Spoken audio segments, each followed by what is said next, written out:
హైదరాబాద్ నగరంలో సైబర్ నేరగాళ్ల గరానా మోసానికి పాల్పడ్డారు. రిటైర్డ్ సైంటిస్ట్ నుంచి 1,34,00,000 కొట్టేశారు ఈ కేటగాళ్లు. 3 విడతల్లో survey of India retired scientist Shivendra Rai నుంచి నగదు కాజేశారు. బెంగళూరులో హ్యూమన్ ట్రాఫికింగ్ కేసు నమోదైందని సైబర్ నేరగాళ్లు కాల్ చేశారు. ముందుగా 2 కేటగాళ్లు ఫోన్ చేసి శివేంద్ర రాయ్ని బెదిరించారు. ఆ తర్వాత సిబిఐ ఆఫీసర్నంటూ సందీప్ రాయ్ అనే నేరగాడు ఎంటర్ అయ్యాడు. మొదట వీడియో కాల్లోకి రావాలంటూ బాధితుడిని బెదిరించాడు నకిలీ సిబిఐ అధికారి.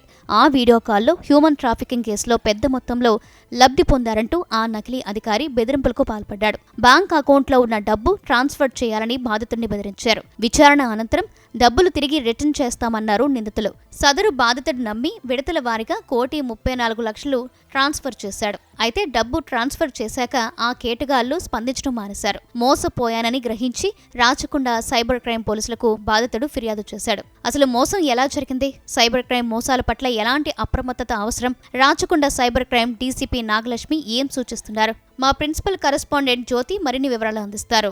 Rachakonda cyber crime DCP Nagalakshmi గారు ఉన్నారు. ఒకసారి మాట్లాడిద్దాము. మేడం నమస్తే. ఈ కేసుకు సంబంధించినటువంటి డీటెయిల్స్ ఏంటి మా?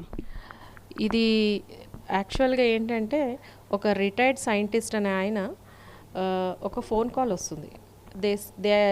As per his complaint what he says that అతనికి టెలికామ్ డిపార్ట్మెంట్ నుంచి టెలికమ్యూనికేషన్స్ నుంచి వస్తుంది that A case has been registered on his name and ఈ కేసు బెంగళూరు పోలీస్ స్టేషన్లో ఉంది అని చెప్పేసి చెప్తూ ఇతని ఫోన్ కాల్ని వేరే వాళ్ళకి ట్రాన్స్ఫర్ చేయడం జరుగుతుంది. ఈ ట్రాన్స్ఫర్ చేసిన నెక్స్ట్ పర్సన్ ఎలా ఇంట్రడ్యూస్ చేసుకుంటాడు, నేను ఒక పోలీస్ ఆఫీసర్ని, నేను సిబిఐ ఆఫీసర్ని, నేను ఒక కేసు హ్యూమన్ ట్రాఫికింగ్ కేసు దర్యాప్తు చేస్తున్నాను, పలానా వాళ్ళది, పలానా ముద్దాయి నా దగ్గరకు వచ్చినాడు, అతన్ని వెరిఫై చేస్తుంటే మీ ఆధార్ కార్డ్ నెంబర్ మాకు వచ్చింది, విచారణలో బయటపడింది, దీన్ని వెరిఫై చేస్తున్నందుకు గాను మిమ్మల్ని అప్రహెండ్ చేస్తూ మిమ్మల్ని ఇష్యూ చేస్తున్నాము ఈ అరెస్ట్ వారెంట్స్ ఇవన్నీ అని చెప్పేసి చెప్పడంతో దీని గురించి మేము సుప్రీంకోర్టుకి డీటెయిల్స్ ఇవ్వాలి అని చెప్పేసి ఈ విధంగా చెప్పడం జరుగుతుంది.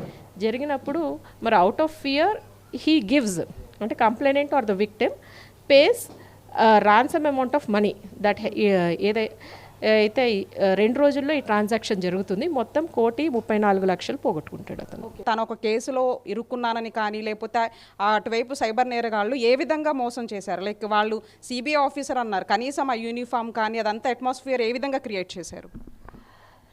వాళ్ళు ఇప్పుడు కంప్లైంట్ ఇచ్చిన దాని ప్రకారం మనకేం అర్థమవుతుందంటే he is basically retired scientist, chief scientist.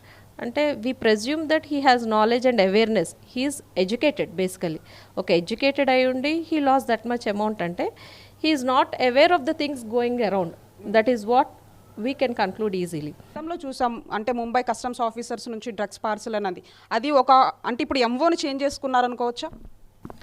ఎంఓలు change చేసుకున్నారనేది కాదు, ఇక్కడ basically they are attacking the fear. ఆ పర్సన్ సైకాలజీ మీద కొడుతున్నారు, అంటే విక్టిమ్ ఆర్ కంప్లైంట్ సైకాలజీ మీద అటాక్ జరుగుతుంది and they are giving money out of fear. Cyber awareness programs అనేది ఎవ్రీ ప్లేస్ ఆఫ్ రాచకొండలో they are being done. CP సార్కి మేము చెప్పేటప్పుడు కూడా కంప్లీట్ ఇన్ఫర్మేషన్ అసలు మేము ఏం చేస్తున్నాం ఏంటి అనేది కూడా డెఫినెట్గా ఇవ్వాలి, చెయ్యాలి కూడా. This a part, awareness is a part of our thing and we do it.